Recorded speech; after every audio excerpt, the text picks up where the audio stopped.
ನಾವು ವಾಯ್ನಾಡ್ನ ಚೂರಮಲಾಲ್ ಇದ್ದೀವಿ ಈಗ. ಇಲ್ಲಿ ಲ್ಯಾಂಡ್ ಸ್ಲೈಡ್ ಆಗಿರೋದು ಅತಿ ದೊಡ್ಡ ಪ್ರದೇಶದಲ್ಲಿ. ಹೋಮ್ ಸ್ಟೇಗಳಿರ್ಬೋದು, ರೆಸಾರ್ಟ್ಗಳಿರ್ಬೋದು, ಸ್ಕೂಲ್ಗಳಿರ್ಬೋದು, ಎಲ್ಲ ಬಿಲ್ಡಿಂಗು ನಾಶ ಆಗಿದೆ. ನೀವು ನೋಡ್ತಾ ಇರ್ಬೋದು ಹತ್ರ ಮಧ್ಯರಾತ್ರಿ ಸಮಯ ಈಗ. ಆದರೂ ಕೂಡ ಇಂಡಿಯನ್ ಆರ್ಮಿ ಅವರು, NDRF ಅವರು, ಸಿವಿಲ್ ಡಿಫೆನ್ಸ್ ಅವರು ಮತ್ತು ಬೇರೆ ಬೇರೆ ಏನು ಇಲ್ಲಿ ರಕ್ಷಣಾ ಕಾರ್ಯಾಚರಣೆಯಲ್ಲಿ ಇನ್ವಾಲ್ವ್ ಆಗಿರೋ ಏಜೆನ್ಸೀಸ್ ಇದ್ದಾರೆ, ಇನ್ನೂ ರಕ್ಷಣಾ ಕಾರ್ಯಾಚರಣೆನ ಮುಂದುವರಿಸ್ತಾ ಇದ್ದಾರೆ.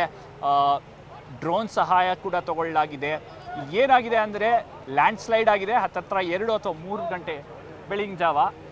ಆವಾಗ ಇಷ್ಟು ನೀವು ಇಲ್ಲಿ ಏನು ನೋಡ್ತಾ ಇದ್ದೀರಾ, ಇದಿಷ್ಟು ಏರಿಯಾ ಡೆವಸ್ಟೇಟ್ ಆಗಿದೆ. ಬಿಲ್ಡಿಂಗ್ಸ್ ಇರ್ಬೋದು, ಮರಗಳಿರ್ಬೋದು, ತೋಟಗಳಿರ್ಬೋದು, ಪೂರ್ತಿ ಹಾನಿಯಾಗಿದೆ, ನೆಲಸಮ ಆಗೋಗಿದೆ.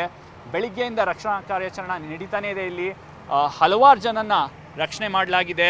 ಆದರೆ ಪ್ರಾಬ್ಲಮ್ ಏನಂದರೆ ಇಲ್ಲಿ ಈ ಒಂದು ಸಣ್ಣ ನದಿ ಥರ ಏನಾಗಿದೆ, ಇದರಿಂದ ಆ ಕಡೆ ಕ್ರಾಸ್ ಮಾಡಲಿಕ್ಕೆ ಬ್ರಿಡ್ಜ್ ಇಲ್ಲ. ಈಗ ಜಿಪ್ ಲೈನ್ನ ಯೂಸ್ ಮಾಡಿಕೊಂಡು, ಇನ್ಫ್ಯಾಕ್ಟ್ ಬೆಳಿಗ್ಗೆ ಸಿಕ್ಕಾಪಟ್ಟೆ ಈ ನದಿಲಿ ಏನು ಕರೆಂಟ್ ಏನಿದೆ, ಹರಿವೇನಿದೆ ತುಂಬ ತೀವ್ರವಾಗಿತ್ತು. ಅದಕ್ಕೆ ಈ ಜಿಪ್ ಲೈನ್ನ ಯೂಸ್ ಮಾಡಿಕೊಂಡು ಇಲ್ಲಿಂದ ಜನಗಳನ್ನ ಆ ಕಡೆ ಕಳಿಸಿ, ಅಲ್ಲಿ ಒಂದಿಷ್ಟು ಹೋಮ್ ಸ್ಟೇ ರೆಸಾರ್ಟ್ಗಳಿತ್ತು, ಅಲ್ಲೊಂದಿಷ್ಟು ಜನ ಸಿಕ್ಕಾಕೊಂಡಿದ್ರು, ಅವ್ರನ್ನ ರೆಸ್ಕ್ಯೂ ಮಾಡಿದ್ರು. ಒಂದಿಷ್ಟು ದೇಹಗಳನ್ನ ಅಲ್ಲಿಂದ ತೆಗೆಯಲಾಗಿದೆ.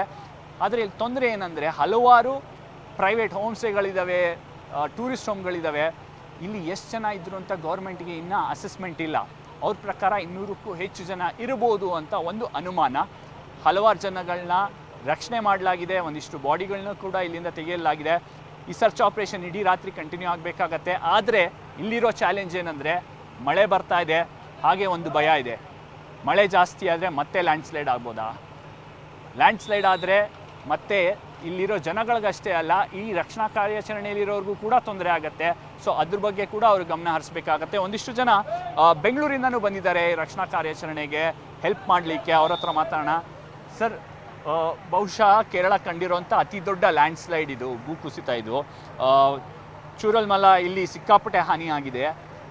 ಏನು ಅಸೆಸ್ಮೆಂಟ್ ಇದೆ ನಿಮ್ಮ ರಕ್ಷಣಾ ಕಾರ್ಯಾಚರಣೆಯಲ್ಲಿರೋ ಆಫೀಸರ್ಸ್ ಇರ್ಬೋದು, ಸಿವಿಲ್ ಡಿಫೆನ್ಸ್ ಅವ್ರು ಇರ್ಬೋದು, ಏನು ಅಸೆಸ್ಮೆಂಟ್ ಇದೆ? ಇನ್ನೂ ಎಷ್ಟು ಜನ ಸಿಲ್ಕೊಂಡಿರ್ಬೋದು ಅಂತ? ಸರ್, ಇಲ್ಲಿ ವಯನಾಡಲ್ಲಿ, ಕೇರಳದಲ್ಲಿ ಇದ್ರ ಮುಂಚೆನೂ ಲ್ಯಾಂಡ್ ಸ್ಲೈಡ್ ಆಗಿದೆ.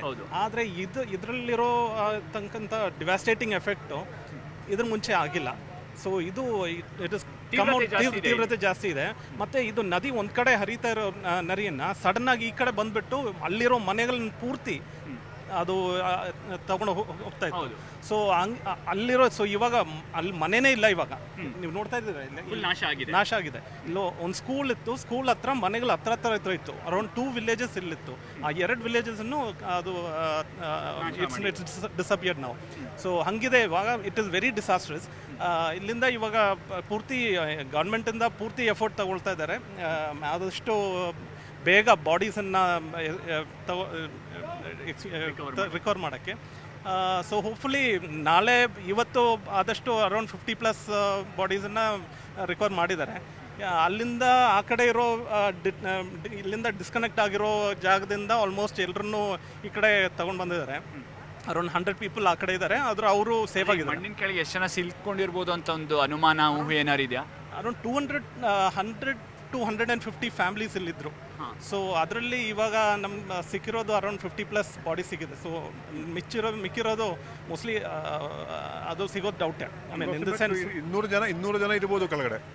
ಮತ್ತು ಇನ್ನೊಂದು 50 ಜನ ನಮಗೆ ಇಲ್ಲಿಂದ 30-40 ಕಿಲೋಮೀಟರ್ ಆ ಕಡೆಯಿಂದಲೇ ಸಿಕ್ಕಿರೋದು ಬಾಡಿ. ಆ ಥರ ಈ ಬಾಡಿ ಹಂಗೆ ಹೋಗ್ಬಿಟ್ಟು ಸಮುದ್ರಕ್ಕೆ ಹೋಗಿರ್ಬೋದು. ಅದು ಆ ಥರ. ಅದಕ್ಕೆ ಕರೆಕ್ಟಾಗಿ ಇವಾಗ ನಾವು ಗೌರ್ಮೆಂಟಿಂದ ಲೆಕ್ಕ ಸಿಕ್ಕುವಾಗ ಆಲ್ಮೋಸ್ಟ್ ಒಂದು 150 ಜನ ಇನ್ನೂ ಸಿಕ್ಕಬೇಕು ಈ ಕಡೆ. ಸೊ ಅದು ಅವರು ಕೆಲವರು ಅದರಿಂದ ಹಾಸ್ಪಿಟಲಲ್ಲಿ ಅಡ್ಮಿಟ್ ಆಗಿರ್ಬೋದು, ಮತ್ತು ಮಿಸ್ ಆಗಿರ್ಬೋದು. ಸೊ ಅದು ಕರೆಕ್ಟ್ ಅಸೆಸ್ಮೆಂಟ್ ಬರುವಾಗ ಇನ್ನು ಕೆಲವು ದಿನದಲ್ಲೇ ಬರುತ್ತೆ. ಈ ಭೂಕುಸಿತದ ಒಂದು ತೀವ್ರತೆ ಎಷ್ಟಿದೆ ಅಂತ ನಿಮಗೆ ಒಂದು ಐಡಿಯಾ ಕೊಡ್ಲಿಕ್ಕೆ ಏನಾಗಿದೆ ಅಂದರೆ, ಆ ನದಿ ತನ್ನ ಸಾಮಾನ್ಯವಾಗಿ ಹರಿಯೋ ಏನೊಂದು ಪಥ ಇದೆ, ಆ ರಿವರ್ ಪಾತೆ ಚೇಂಜ್ ಆಗಿದೆ. ಹೊಸ ರಿವರ್ ಪಾತ್ ಕಂಡಿಟ್ಕೊಂಡಿದೆ. 2 ಹಳ್ಳಿಗಳು ಇಲ್ಲಿ ನಾಶ ಆಗೋಗಿದೆ. ನೀವು ನೋಡ್ಬೋದು. ಇನ್ನು ಆ ಕಡೆ ಕೂಡ ರೆಸ್ಕ್ಯೂ ಆಪರೇಷನ್ ನಡೀತಾ ಇದೆ. ಎಲ್ಲೆಲ್ಲಿ ಬಹುಶಃ ದೇಹಗಳಿರ್ಬೋದು, ಯಾರು ಜನ ಸಿಲ್ಕೊಂಡಿರ್ಬೋದು, ಅಲ್ಲೂ ರೆಸ್ಕ್ಯೂ ಆಪರೇಷನ್ ನಡೀತಾ ಇದೆ. ಈ ಕಡೆನೂ ಇನ್ನೂ ರೆಸ್ಕ್ಯೂ ಆಪರೇಷನ್ ನಡೀತಾ ಇದೆ. ಜನ ಆ ಕಡೆ ಹೋದವರು NDRF ಪರ್ಸನಲ್ ಎಲ್ಲ ವಾಪಸ್ ಈ ಕಡೆ ಬರ್ತಾ ಇದ್ದಾರೆ. ಹೊಸ ತಂಡನ ಕಳಿಸಲಾಗ್ತಾ ಇದೆ, ಅಲ್ಲಿ ಏನಾದ್ರು ಸಿಲ್ಕೊಂಡಿದ್ದಾರ ಅಂತ. ಯಾಕಂದರೆ ಯಾವುದೇ ಒಂದು ಡೆವಸ್ಟೇಷನಲ್ಲಿ ಮೊದಲನೇ 24 ಗಂಟೆಗಳು ತುಂಬ ಇಂಪಾರ್ಟೆಂಟ್ ಆಗುತ್ತೆ. ಇಲ್ಲಿ ಆಲ್ರೆಡಿ ಹತ್ರ ಅಷ್ಟು ಆಗ್ತಾ ಬರ್ತಾ ಇದೆ, ಮಳೆ ಕೂಡ ಬರ್ತಾ ಇದೆ. ಸೊ ಎಷ್ಟು ಬೇಗ ಜನರನ್ನ ರಕ್ಷಣೆ ಮಾಡಲಿಕ್ಕಾಗತ್ತೋ ಅದು ಉತ್ತಮ. ಅವ್ರ ಸರ್ವೈವಲ್ ಏನಿದೆ ರೇಟ್ ಏನಿದೆ ಅದು ಇನ್ನೂ ಇಂಪ್ರೂವ್ ಆಗುತ್ತೆ. ಸೊ ಇವಾಗ actually NDRF, Indian army, Kerala police, Kerala fire force ಸೇರಿ ಜೊತೆಯಲ್ಲಿ ಭಾಳ NGOs ಕೆಲಸ ಮಾಡ್ತಾ ಇದ್ದೀವಿ ನಾವು. IRW ಇವಾಗ ನಾವು 700 ಟ್ರೈನ್ಡ್ ಮೆಂಬರ್ಸ್ ಇದೆ.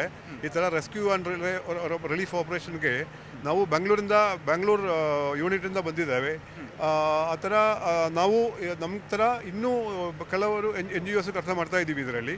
ಸೊ ಕೇರಳದಲ್ಲಿ ವ್ಯತ್ಯಾಸವಾಗಿ ಲೋಕಲ್ ಈ ಥರ NGOs ಸೇರಿನೇ ಈ ಥರ ರೆಸ್ಕ್ಯೂ ಆಪರೇಷನ್ಸ್ಗೆ ಇಷ್ಟು ದೊಡ್ಡ ಪ್ರಮಾಣದ ಒಂದು ಲ್ಯಾಂಡ್ ಸ್ಲೈಡ್ ಆದಾಗ, ಒಂದು ವಿಪತ್ತಾದಾಗ ಎಲ್ಲರೂ ಎಲ್ಲೋ ಒಂದು ಕಡೆ ಕೈ ಜೋಡಿಸ್ಬೇಕಾಗತ್ತೆ. ನಾವು ನೋಡಿದ್ದೀವಿ ಆ್ಯಂಬುಲೆನ್ಸ್ಗಳನ್ನ ಪಕ್ಕದ ಬೇರೆ ಡಿಸ್ಟ್ರಿಕ್ಟ್ಗಳಿಂದ ತರಲಾಗಿದೆ.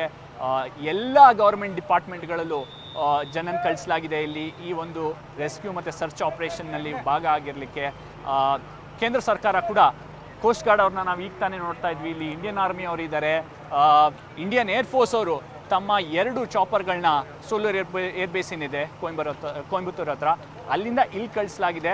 ಆದರೆ ಹವಾಮಾನ ಸ್ವಲ್ಪ ತೊಂದರೆ ಆಗ್ತಾ ಇತ್ತು ಅವರಿಗೆ ಬೆಳಿಗ್ಗೆ ಕೂಡ ಒಂದು ಸರ್ಚ್ ಆಪರೇಷನ್ ಮಾಡಲಿಕ್ಕೆ.